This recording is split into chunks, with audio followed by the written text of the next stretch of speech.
our candidates are going to do very well. What polling we did, which it's not like the national polls where they have something every 3 days.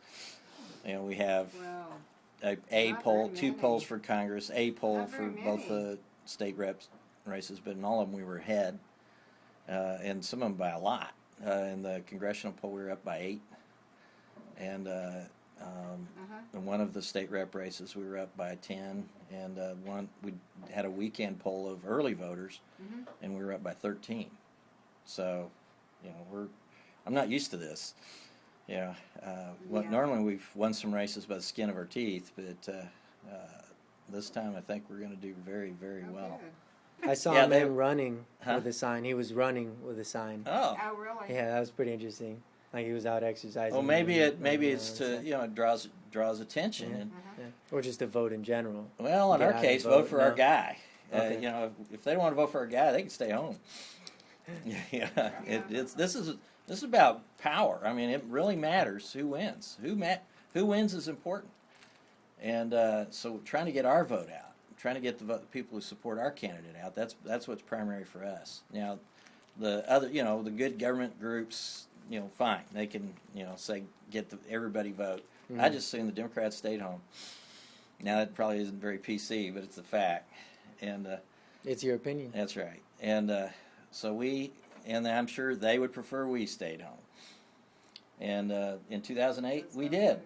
I didn't, but lots of Republicans stayed home. There's a lot of interest, and a lot of people are interested in this election. They're interested in their country, and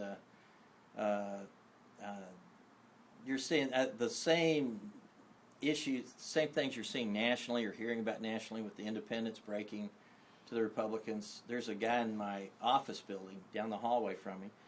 It's from New York State, grew up in a labor union family, had a picture of Kennedy on the wall when he grew up. Now, my daughter had a picture of Ronald Reagan on the wall when she grew up, so I understand what that's about. And he's not Republican at all, but he voted straight party Republican in this election and told me he had. And if that kind of voter is voting Republican, we're going to do really good. Now, that's an anecdote. That's not data. But I like those kind of anecdotes.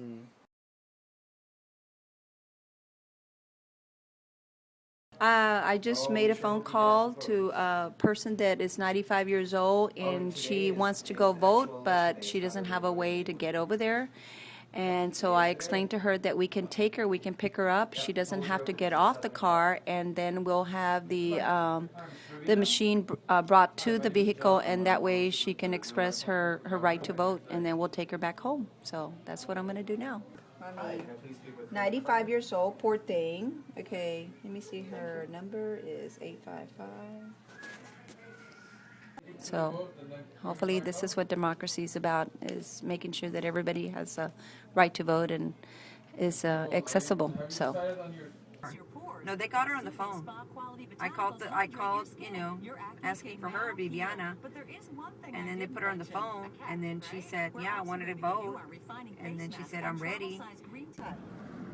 Ahí no está la church de nosotros. She's a church person. Oh, miren. Pero hace mucho que no viene. So, ¿Dónde van? ¿Dónde votan? no sé aquí. I don't know. votamos. Deberás preguntar a la muchacha. Ahorita le pregunto. I don't know. Okay, let me see. Allá. Where? Cállate, pues. Y ahí le invitó para un bike ride también, ¿no le dijo? Si quería ir, que tenía otra bicicleta. Leonor, agarra lo que te va a dar. Okay, thank you. Thank you very Oh, much. thank you so much. Okay, gracias. Appreciate it. Bueno, bye bye. Okay, No gracias. pensaba que fuera a votar mi mamá. Que les vaya bien a ustedes. Gracias. Igualmente. Jammygate, yeah. It says, you can write war and peace, nobody gives a damn, but, get one politician as jammies with a half-nude girl and you're famous. I would have thought that this election turnout would be up across the board in every single precinct, both Republicans and Democrats, with a really, really competitive gubernatorial election, but we're just not seeing it. we're looking at 2006 numbers, and Republican and Democrat precincts are both underperforming where they were in 2006. And I think it's really sad that people are that demoralized about the political system. You think that's what it is? That's causing the low turnout? I think that people are pretty upset right now.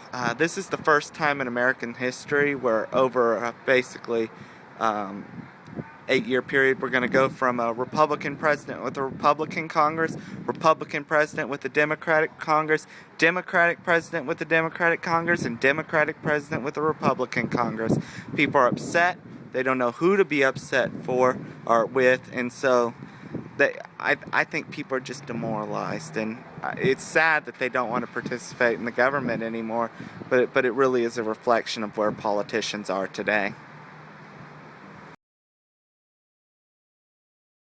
We've been just, talking to voters. Even today, the last day, getting people, talking to them to come out and vote for JAG, and many try to get the young voters, Right. the young people to come out and vote for the change.